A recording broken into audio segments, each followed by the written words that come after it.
Anyone who's known me for a couple of years knows that I love xylitol with a passion, probably close to the passion with which I love my family.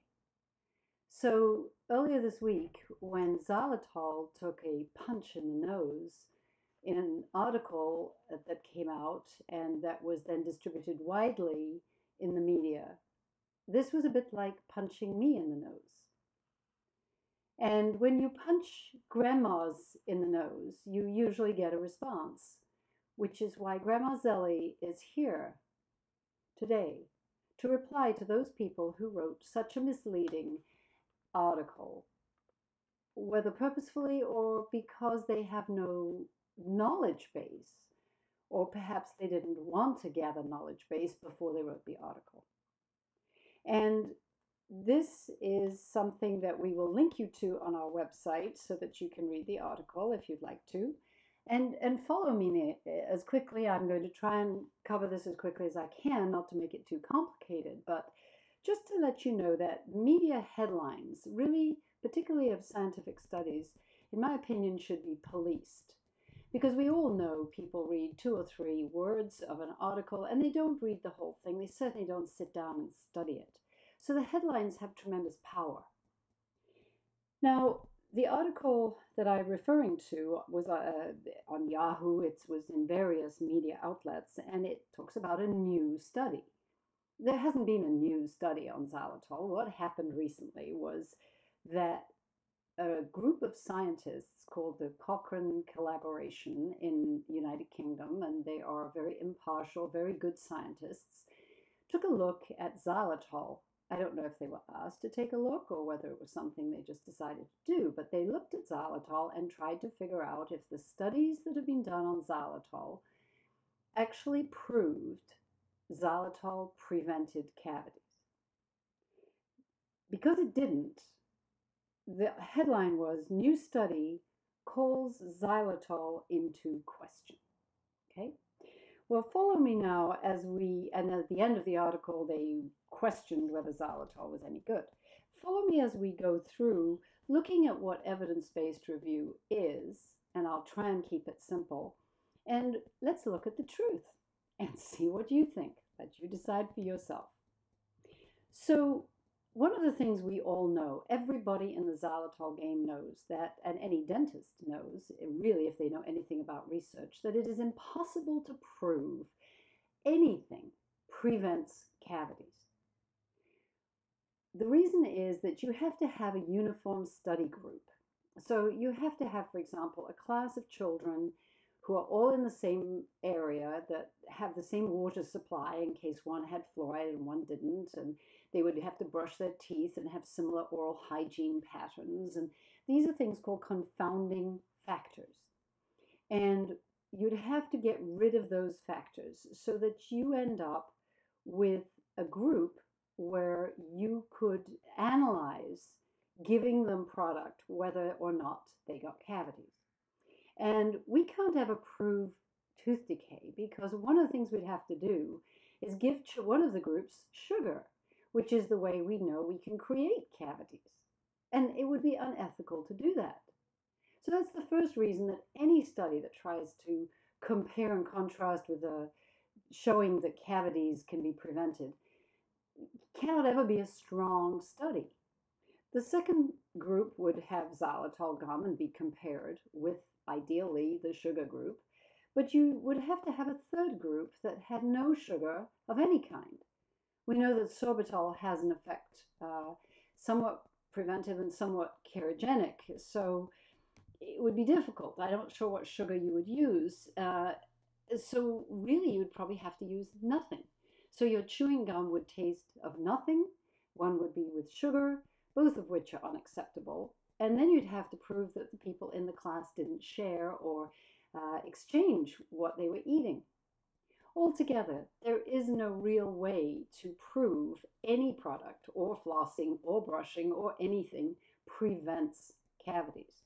And we know that, which is why I'm surprised that the Cochrane collaboration review, took this subject on in the first place. It seems a little strange. So, what do we know about xylitol? Well, we only know things that we can actually measure. And one of the things we can measure is that xylitol reduces plaque on teeth. You can actually stain plaque. You can give subjects xylitol and you can give subjects just ordinary chewing gum. And you can see that the ones that have the xylitol actually get less plaque. There are other studies and other ways to measure the bacteria in the mouth, and you can see that over a period of 6 months, with adequate amounts of xylitol taken in the way that we teach people after meals, frequency of 5 times a day, can reduce plaque by 98%. We have measurements. We can show this. Good dentists have done this over and over again. The third thing we know is that xylitol is hygroscopic. That's a chemical fact. Hygroscopic means that it pulls water to itself. Now, when you put a mint or a piece of gum on the roof of your mouth or in the roof of your mouth, on the back of your tongue, if it's going to pull water to itself, the liquid it's going to pull is going to come from the little salivary glands in your palate. Now, this is really cool, and this is one of the reasons that we love xylitol, because this alkaline flow of mineral-rich saliva washes all over the teeth in the mouth, and not only does it get rid of acidity, but it covers the teeth in minerals so that it helps them to strengthen and repair and remineralize.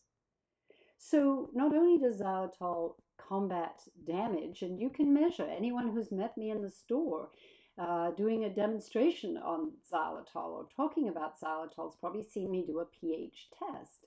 My mouth is acidic because I can be grouchy and am a woman, and there are other factors. Being pregnant will make your mouth acidic. Being stressed will make your mouth acidic. So there are factors in life that we can't help where our mouth is in danger. The great news is that when you eat some xylitol, and it could be a mint or a piece of gum, not only does it have these effects on the plaque and on the bacteria, but it also makes your mouth alkaline. And if you do this at the end of a meal, you're limiting the damage from acidity, from the meal acidity, or a drink, if you're drinking an acidic drink.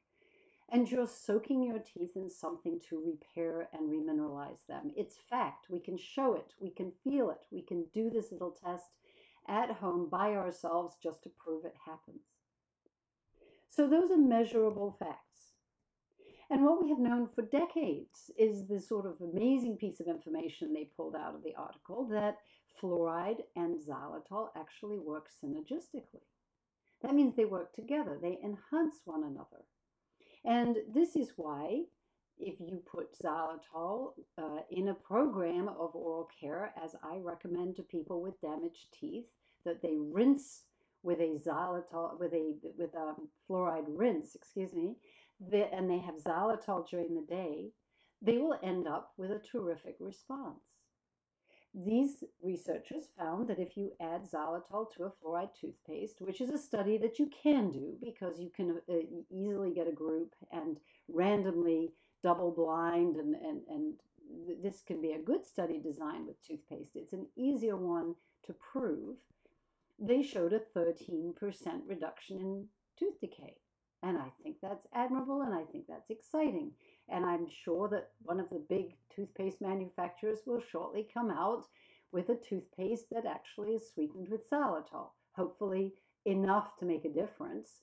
The problem is if you only use that toothpaste, and that is your only source of xylitol, it's insufficient to have the bacterial benefits, which you need frequency and you need an adequate dosage.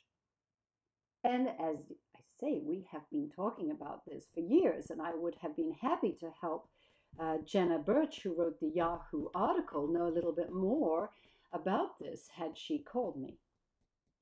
So if you believe the headlines of the Yahoo and these other media outlets, you would wonder if xylitol was much use at all, and if you used it in any way, you would simply use it as toothpaste. Misleading headlines could make sheep out of everybody, leading us in completely the wrong direction. Mints and gum will offer you 98% reduction in plaque. And if that doesn't have benefits for your oral health, your something else is completely wrong.